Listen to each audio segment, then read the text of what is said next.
thank you all for being here. I don't know what you're doing here, or who you're expecting to see. We don't know either. Well, you got me.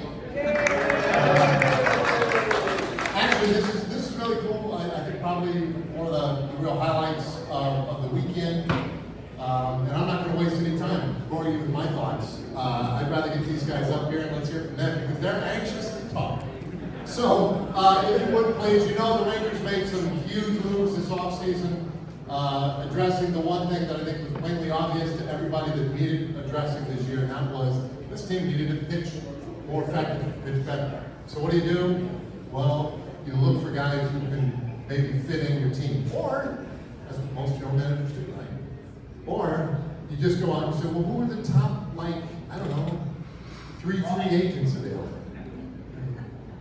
Well, let's just get them. So here they are.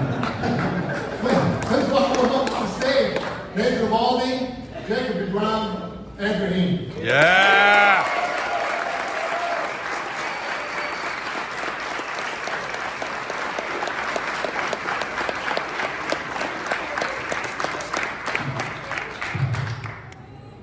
All right, everybody got a microphone? Make sure that Jacob's working okay? So as I mentioned, you go out and get the best three you can find. It's kind of unprecedented. It's not easy to do. It's not as if you can just call them and say, hey, we're just going to pay you. We're going to pitch, but they have to agree. And so they have to want to be here on some level. So how good are they, right? I mean, we're talking about guys who have pitched in roughly 7 postseasons combined. And that could be 3-4 series in those postseasons. We got a couple of Cy Youngs, roughly 7 All-Star appearances up here. So pretty good group. So let's start with Jacob. We'll kind of go chronologically on this thing. I should just open it up. Let me just speak from the heart. But let me ask you, Jacob. There was a lot of attention and anticipation even going into this offseason about what you might do in free agency. You didn't waste a lot of time, right? You didn't dally and court a bunch of offers. It seemed like this happened pretty quickly. If you could just give us a little idea of what the process was like. Yeah, you go through interviews and stuff, and then getting on the phone or on the Zoom call with CY, Bosch, and seeing kind of the vision of where they wanted this to go, was definitely a huge plus. So the goal is to win a World Series, and hearing what they were doing and the goals of building a winning team and bringing the World Series championship here, I was on board with that. Felt like it was a great place for me and my family, a good fit, and that's kind of how the process went. Things moved pretty quickly. Like I said, after talking to them and seeing what they were doing, it was all a plus for me. I think the perception is with professional athletes today in all sports really is that when it comes to that opportunity to cash in, if you will, the biggest club in the bank is money, right? And the guys would say, well, who's going to pay me the most, right? Their agents would have, of course, a little bit of desire that way too. Well, we want to get you the most money. So obviously that's going to be some factor. But it sounds like, in all your cases actually, that, I hear Chris Young, CY's plan. I hear, Bruce Bochy, Mike Maddox. I hear those guys, these factors being a big part of it. So how holistic is the process for you guys? I'll let you start it and then we'll go back. Yeah, definitely.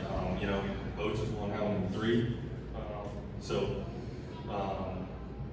Getting that experience and getting the opportunity to learn from Mike, and then being around these guys and what they started building here last year, and then what all they did this offseason, and we're excited to get things going. It's easy to sit up here and talk about it, but we got to go play baseball games, and what they've put together and the experience that we have. I'm looking forward to it. We got to go out there and get between those lines and compete, and these guys know how to do that with the best of them. So I'm definitely excited for that. Yeah, all you guys have great numbers, right? Your careers, you all distinguished yourselves as great pitchers. But when you go back and you talk to people, or you read stories, or you learn more the whole picture. The competitive edge, that fire, that desire to win, seems to kind of shine through in all of your careers, right? Managers and coaches talk a lot about it. And I want to ask you, kind of along the same lines of this process, because you were the second domino of the three to fall. You know, probably the top left-hander available out there, similar that you throw very hard, you strike dudes out, you don't walk guys, etc. You know, it's all things that we're coveting these days. You, no doubt, had a lot of suitors and a lot of offers that may have even exceeded what the Rangers had to offer. How did it play out for you? Yeah, I mean, it starts with you starting talking with teams and doing interviews and on Zoom. You kind of, I mean, teams have a reputation, right? Like you kind of go into those meetings sort of already having a preconceived notion. Sometimes that can be good, sometimes it can be bad. So going into the Rangers meeting, like I had an idea of who I was talking to. Obviously, like the reputation of Coach speaks for itself. CY has a great, reputation as being a straight shooter, being a really good guy, obviously former player, former pitcher. Those things are important. And sometimes the Zooms don't go that great. And then sometimes you get in there and you start talking and you feel like it flows and you feel like they understand what you're talking about, they're hearing you, they know your feelings, your ideas, your thoughts, how you view yourself as a player, how they view you fitting in. And that just is a small snapshot of feeling valued, right? Like any player wants to feel like they're in a place where they're valued, they're in a place where their contribution is going to be appreciated. And so I think that kind of starts the whole thing. I mean, obviously, seeing a player like Jake sign before me, that's exciting. I mean, obviously, like being in a rotation with these guys, it's going to be extremely fun, exciting, and something that, like you said, as a competitor, like you want to be a part of a group like that. You want to be a part of a group where you feel like you got to keep up with the guys in front of you, right? Like everybody needs to put their best foot forward, and that's how you create a culture and create a winning environment. Also, kind of a local guy, right? It's like a 15-minute drive from here to Oklahoma City. It seems like, yeah, at least from my house. Yeah, it's up the road. Yeah. so yeah, you're not far from home, and Lord knows you've pitched plenty against the Rangers. In fact, I recall a game as we were closing down to a ballpark in 2019. It was in August, and I just remember that you dealt as inside baseball talk. He dealt. He was nasty. You struck out like 14. You didn't let our guys, hit. We kind of awed that day. So what about your familiarity with the organization, the area, being local, and just some of the fun that you had against the Rangers over the years? Did that play a part of it? Yeah, definitely. I mean, I came down here a lot as a kid, where I watched professional baseball in adult ballpark. That game was a noon game in August. It was like 108. It was like, the tops of my ears and the tops of my feet were like burnt. I was getting an IV after the game. So very happy to have a dome here now in this beautiful new ballpark. But yeah, I mean, this is a place that I'm familiar with, like close to home, just comfortable lifestyle. It'd be great for my family and friends to be able to come see me more often. So I'm very excited about it. Okay, so and now let's ask you a little bit about Nathan Eovaldi. You're a Texan. I mean, you're from Alvin, Texas, and anybody who's followed baseball knows the other guy who came from Alvin, Texas. He was pretty good. Also a Ranger at one point in his career. But for you, and you just said, Jake had already signed him, so that was part of it, right? CY's selling him on the notion. Well, now, or Rizzi had been acquired in trade. Jake was signed here, Andrew was here. You're in conversations going out with 1,000 teams. Tell us a little bit about what was going through your mind when your decision came around. Yeah, so I mean, when it first started out, the Rangers had reached out right away. They were one of the first teams involved, and we had our Zoom meeting. I felt like we hit it off, everything went well, and then they ended up signing Jacob to his contract, and talks quieted down. The Rangers, and then we ended up signing Heaney, and overvising it. I'm like, to me, pitching wins championships. If you have good pitching, they're going to be able to keep the batters at bay, and we're going to get the team a really good chance to win. And right around Christmas, my agent said, hey, we're going to call the Rangers back and try to make this happen. And sure enough, it was like, I want to say it was the day after Christmas, we were able to make it happen and come to an agreement. And again, being able to be a part of a championship team, which I think this is what can happen. Starting pitchers that we have, I felt like the bullpen last year was outstanding. They just got a little overused because we lacked starting pitching. Now we have 7, 8 different guys. I really like the way that the front office goes about.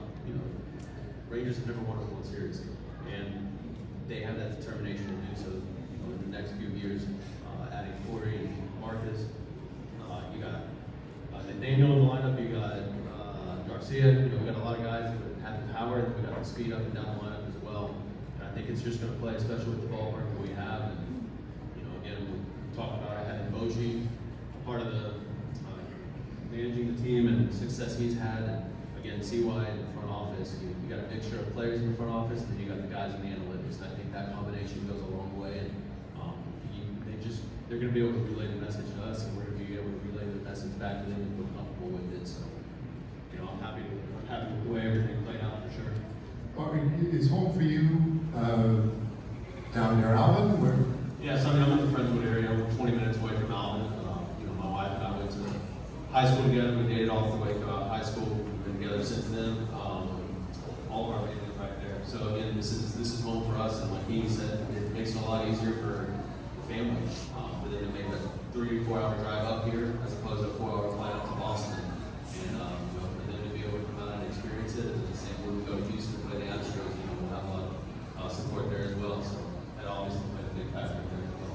All right, so all I'm asking guys is, in the NBA we've seen it, LeBron James took his talents to Miami, and then we see guys like put together these super teams, right? The tail wagging the dog, if you will. Teams don't even get to decide so much how their teams are put together. It's like players get together and, well, listen, 3 of us go to this place. And that's kind of how it works sometimes in the NBA. It seems crazy. Almost impossible to do in baseball. It's just a lot more complicated, I think.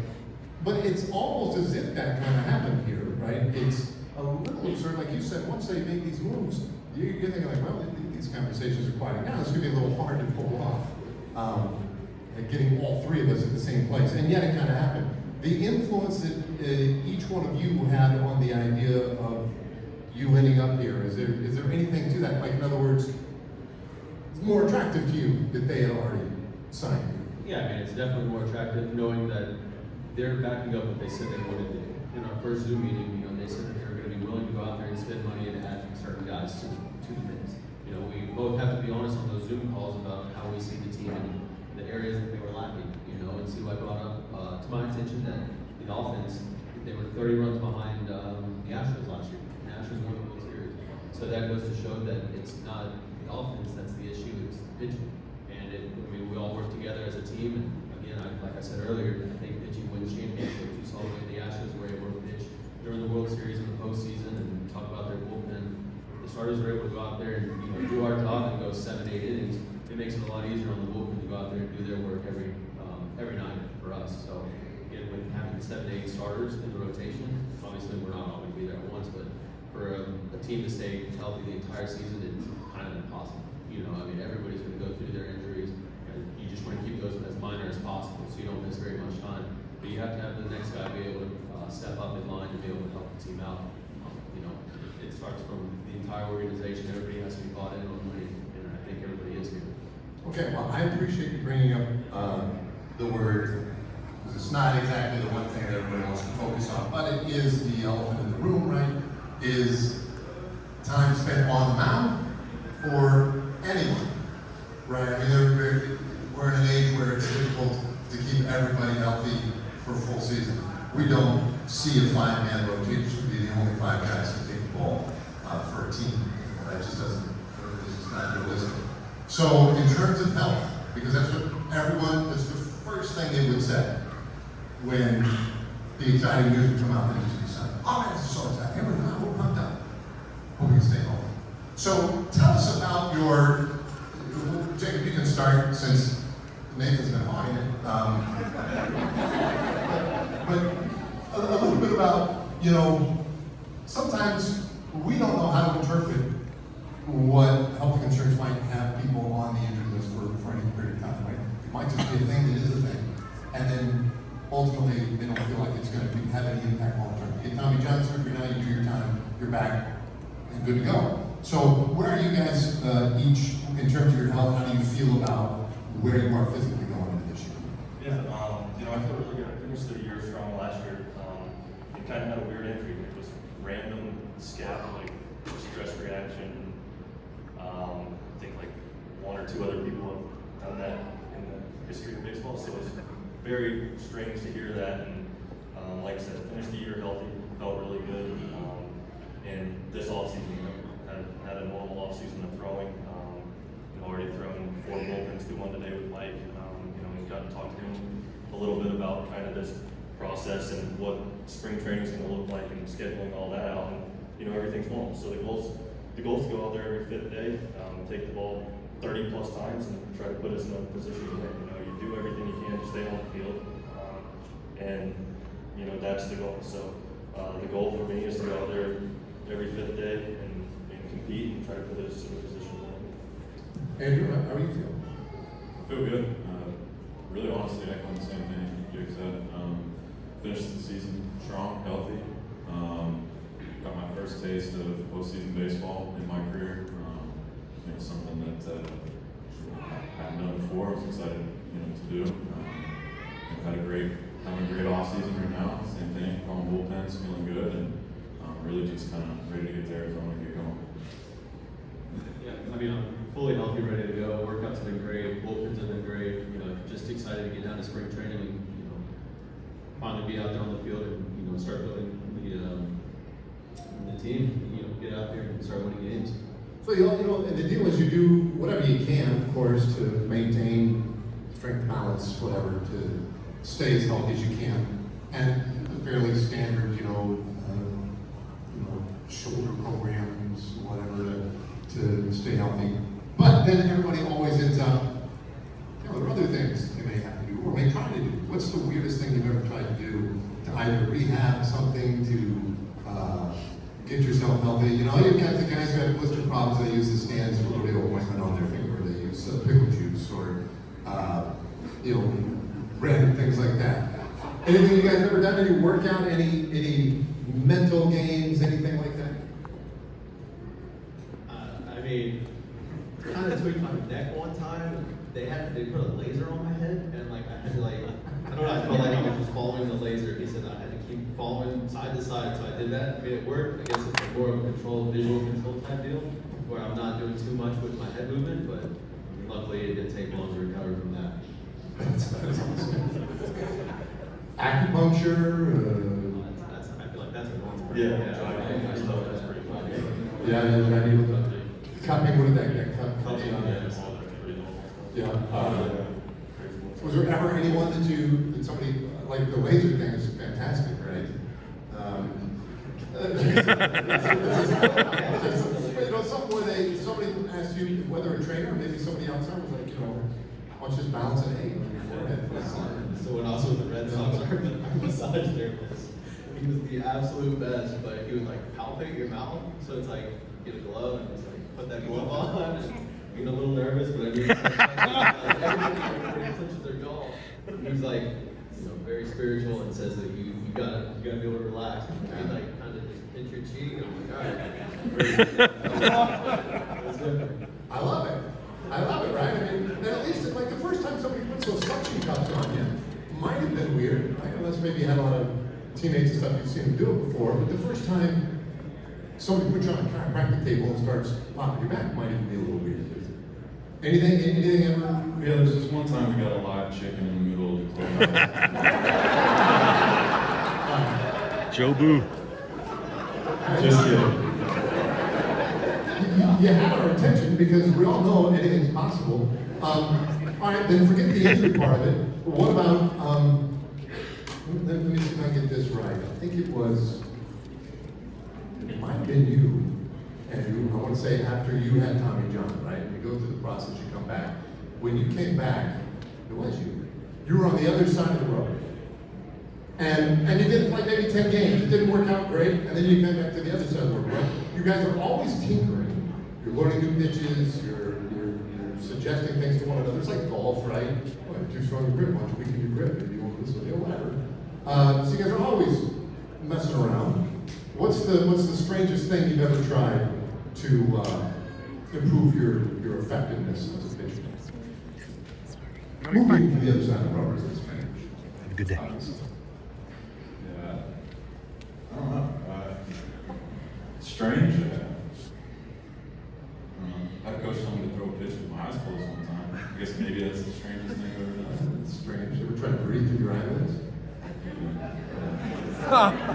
Old reference, but it's supposed to work. Jacob, anything?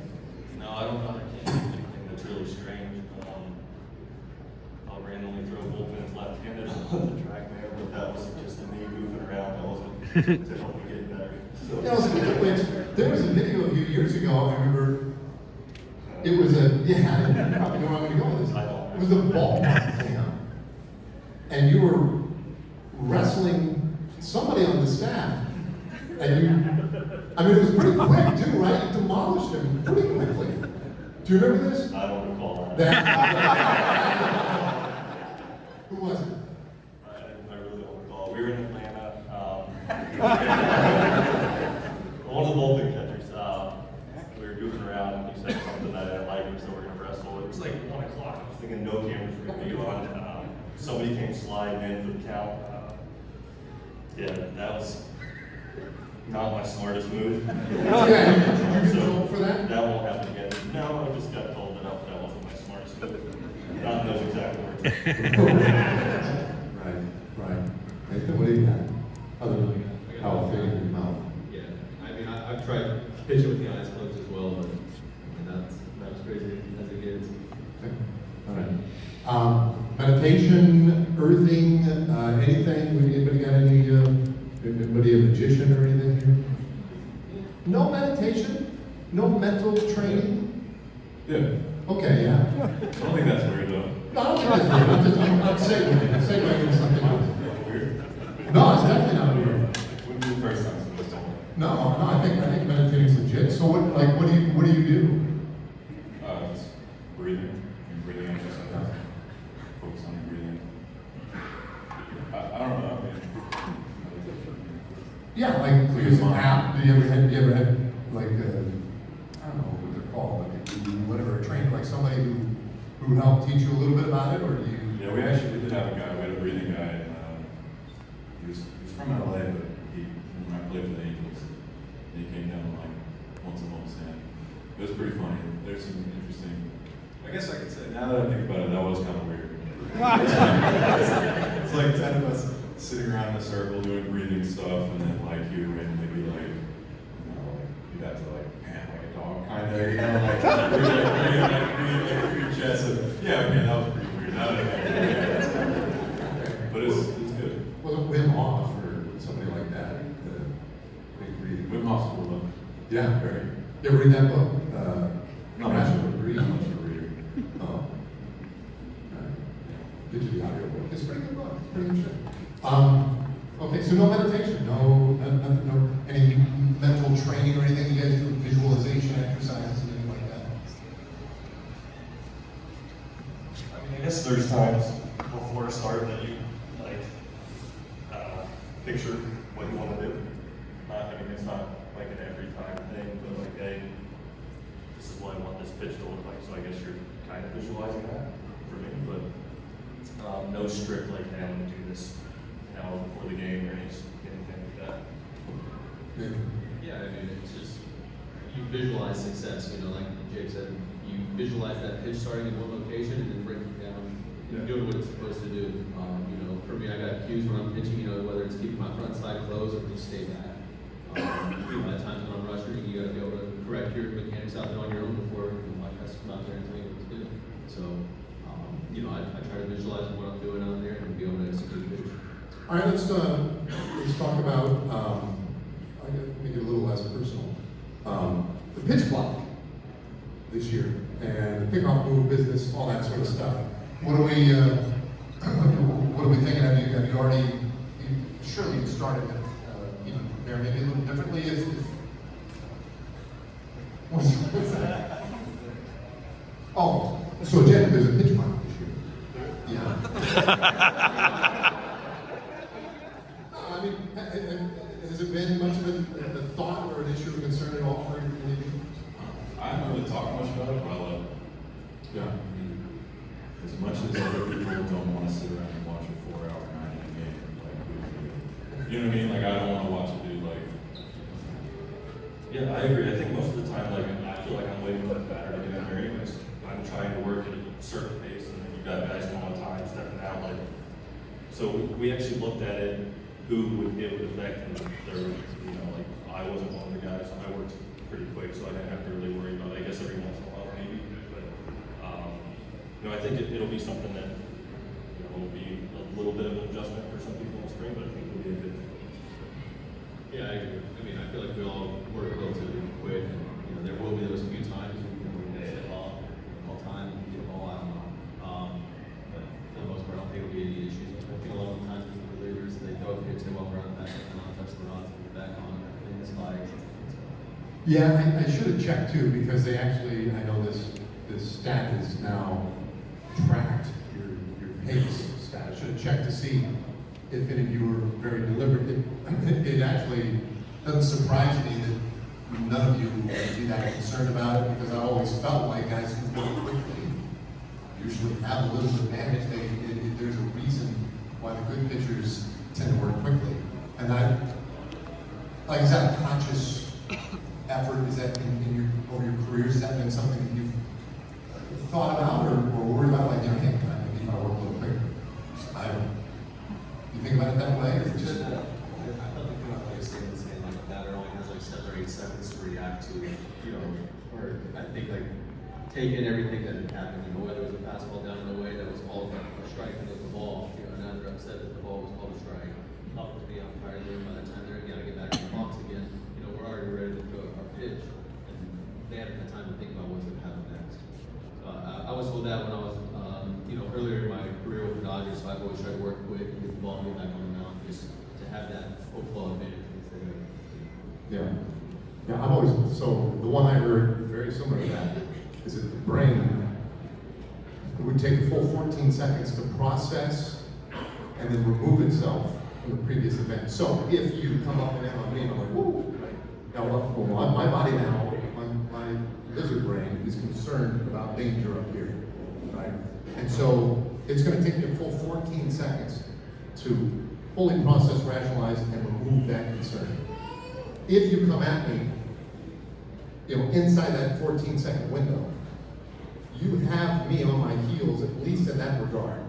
So that's one of the reasons why I've always felt like it would be a strong advantage for pitchers to work quickly. And that's probably one of the reasons why those daggone hitters are always getting out and messing around. Okay. I've accused at least 2 of you of hogging things tonight. You were a ball hog in that game where you struck out 14 and didn't let our guys hit. You were a mic hog a little earlier, and I've been a little bit of a hog here too. So you guys all showed up. You're excited to see these guys and hear from them. So why don't we allow you guys to get in the mix here as well? Real quick, I'll hop right down here. Go ahead. Yes, for all 3 of you, Jacob, Andrew, Nathan, you're born 88, 90, and 91 respectively. Did I make you feel old? Because I was born in 89, so you guys are good. I was wondering, since we, I guess, are in the same peer group, what is your favorite baseball movie? Me, it's Sandlot, all day, every day. I'm the same with you. I agree. Good question. I'm older than all of you. I'm 5'9", and I think that's my favorite baseball movie too. It's so good. Although Bull Durham, Jacob, how was it like working with Max Scherzer, and what did you learn from him? Max, I enjoyed working with Max. He's one of the ultimate competitors, and just seeing how that guy, he's going to be a first ballot Hall of Famer. So I've said it before. Anytime I'm around guys, I try to learn from them. You play this game, and you're always learning and trying to find ways to improve yourself and get better. Same with these guys. I try to learn as much as I can from these guys and take any little thing. But just seeing how Max takes the field, how much he competes out there, it's fun to watch. And I enjoy my time with it. Thank you. First of all, you guys look awesome in that color, so I'm glad you guys are. The shift. I want to hear about the shift. Do you guys care? Does it matter to you? Are you going to change your perspective facing the hitters? Thank you. Yeah, I'm excited about it. I'm not a ground ball pitcher. Never been accused of being a ground ball pitcher. A lot of pop-ups, a lot of swings. A lot of Ks. A lot of Ks. There you go. So I think actually, I'm hoping that it'll actually be kind of a net positive for me. I think probably for these guys, I'll say something pretty similar. And then, I'm excited for some of our left-handed hitters too. I think just thinking about those guys, getting some of those balls and find some holes. I think that'll be a net positive for our team. Thanks. Same. I think it's going to help our defense a lot too. We got plus range up the middle, which that's usually where we shift, and I think it's going to benefit us a lot. Love it. Thanks, guys. Jacob, you started off as a shortstop in college. Can you just talk about that transition and what led you to be a pitcher today? That transition was something that I did not want to do. I wanted to stay playing in the infield. But since I was little, playing catch with my dad and stuff, it was always a game of let's see how accurate I can be. So continued that throughout playing in the infield, and I was always throwing something, whether it was football, rocks, baseball. I was always throwing something and trying to hit something. So it was my junior year of college. I think it was scout day. One of the scouts was like, "Let's see this guy off the mound," and I could throw the ball pretty close to where I wanted to. And then the goal was to close. Well, when we weren't winning, then I started. They were like, "Hey, you're gonna start," and that's when it became kind of real, because it started a few games and then started getting a bunch of letters from scouts and stuff, and I was like, "Oh yeah, I might be a pitcher." But now I can't imagine doing anything else. You have a routine and you prepare for that fifth day and go out there and so you're in charge of that game. So definitely happy that I'm a pitcher, and I really do enjoy it. So When you were closing, were you still playing shortstop? yeah, we play short still and come off shortstop and close. I don't think I had that to say. When you became a starter, would you still play short the days when you weren't starting? There were a few games that I would. There were a few games I would, but normally during the week, not the rest of the week. We start Fridays, and then during the week, midweek games, I play a little bit of infield and sometimes right field. What time? He has a little more up than I do. So this question is for all of you guys, but right now I'm a freshman in high school, and I was wondering what are your main pitching tips or something like that? Main two tips. Well, I'm glad you asked. So, number one, you probably want to read a lot. No, it's probably might be more than what you guys have to say. So, a couple of tips. He's a freshman in high school. What kind of tips would you have for a freshman ball fan in school? If they want to become I think most importantly, have fun. That's what you play this game for, to have fun. We're fortunate enough to play at this level, but we still have fun doing it. So I think that's the most important thing. Enjoy it. Enjoy every chance you get to play the game. So that's, I would say, my main tip. Every day I'm able to put a uniform on and go out there and play this game.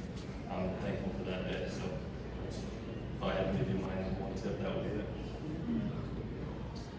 I'd say it's kind of weird, but embrace your uniqueness.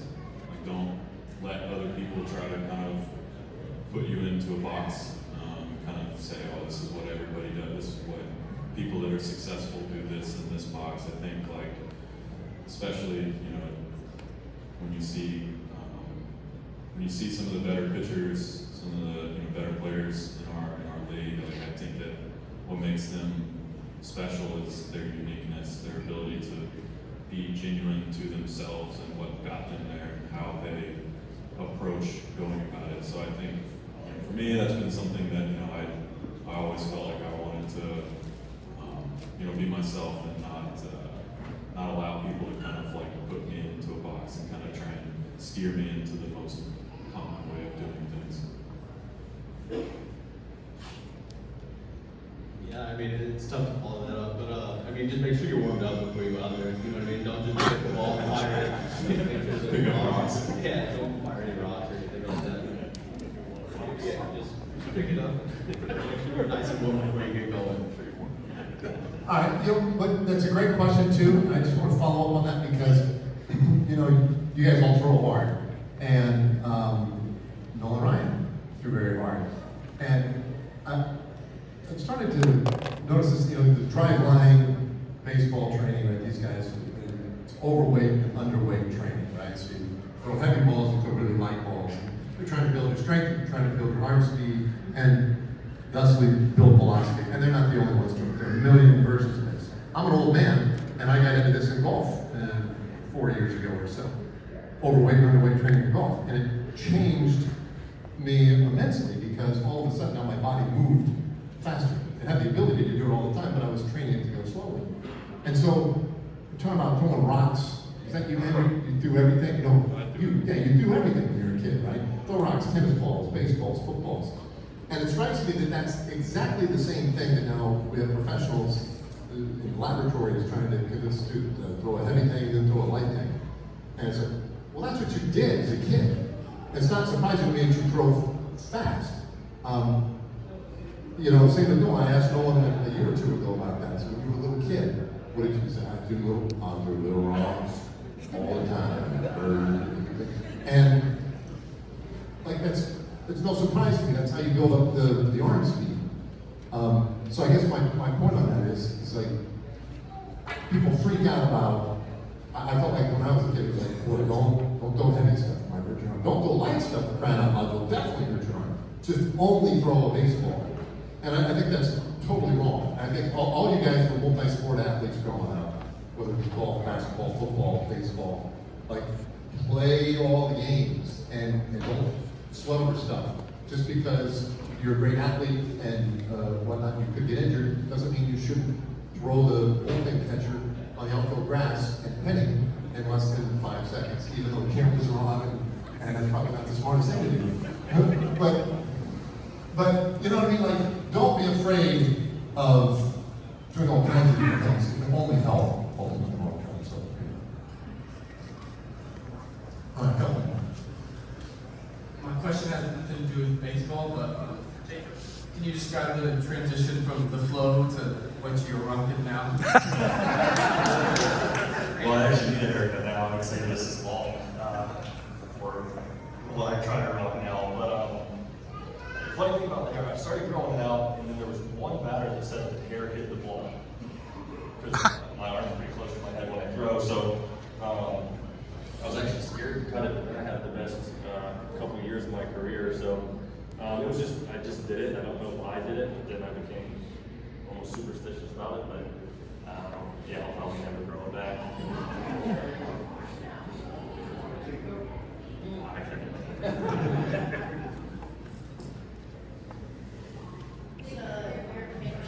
Do you guys miss hitting? No, absolutely. No, you don't. No, I won't hit. Okay, you want. I love it. Yeah, I was going to say. You didn't love it? That's interesting. Yeah, I think it's a great question. I miss seeing you guys. No, you don't. No, I There's not a person on this earth that misses seeing me try to hit. Were you a good hitter in high school? No. No. Obviously, you're a good hitter in college. I wasn't good there in college. You had one home run in college.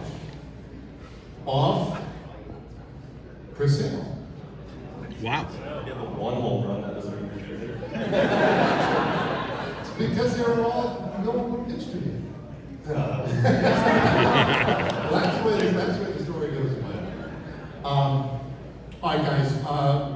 To wrap it up real quick, I know we have to wrap it up. I feel like I can do this all day. I want to know, number one, if you guys have had an opportunity to go down to the lab and mess around down there at all, if that was part of the recruiting process, what you think, what you've seen down there, any thoughts on that? Did you see it? Yeah, I got to go down there. That could be a really helpful tool. Yes, that's very cool. There's baseball. The times I would use it when I feel like something's off, and that's a very helpful resource to have. When everything's feeling good, you try not to tinker too much. You try to stay where you're at, and when you feel like something's off, I feel like that's a very helpful resource to have. Very cool that it's right here. You can go in there at any time and throw and get instant feedback. Where, back, I guess I don't want to say it, but when I first came up, you're throwing in the pitching coach like, hey, this may be, I think this, and you're trying to figure it out. But to have the resources like that and be able to use them right here in the stadium is a huge plus, and it's something that I was like, that can be beneficial. I'm gonna cause some waves to disagree a little bit. I actually think like it's really good when I'm going good to get into a lab and like get a baseline, so that when I start feeling off, I can then kind of go back and say like, oh, this is what I was doing when I was feeling good. So like everybody's a little different. Like I want to stay on my path and try to not deviate. When I do, like okay, this is when I was feeling really good. Here's all my numbers, metrics, movements, all the different things, and then I can say, okay, like where have I deviated? How do I get back there quickly? Some guys and there's nothing wrong with it, but some guys don't want to, like they feel like when I get on a mound, I don't want to tinker, I don't want to think about it, I just want to go compete, I want to, and then we'll deal with the, whatever comes after that, you know what I mean? So like, everybody's a little different. So I would say I think it's great for me because I'm going to use it, and when I'm feeling really good, go get a baseline, and when I start not feeling great, I can find my way back quicker. Yeah, I agree. I feel like you have to have a good baseline, and then after that, if you're struggling, you have something to go back to and look at, and it'll help you out during that process. Last year for me, when I was coming off the injured list, I didn't feel right, and we were able to compare when I was feeling good to when I came off the injured list, and I just wasn't sinking down to my back leg as much as I was before. So we were able to look at those, and it's simple things of just, hey, make sure you're sinking down and driving, and I had better results right away from that. And again, hitters, you can be in the cage all day swinging, but we can't be out there throwing at max effort all day, every day. So the times that we are throwing our movement, we have to be efficient with it. And, if we're working on a new pitch or anything else like that, you can have that instant feedback right away. And it says if it's good or if it's not, and you just go with readings from it. All right, you guys decided to get going? A couple weeks? Looking forward to it. That's when everything comes together to see where you're at. So you all sit between those lines, go out there and compete. Let's go win baseball games. All right, let's do it. I think I speak for a lot of folks here when I say thank you guys. Choose enough.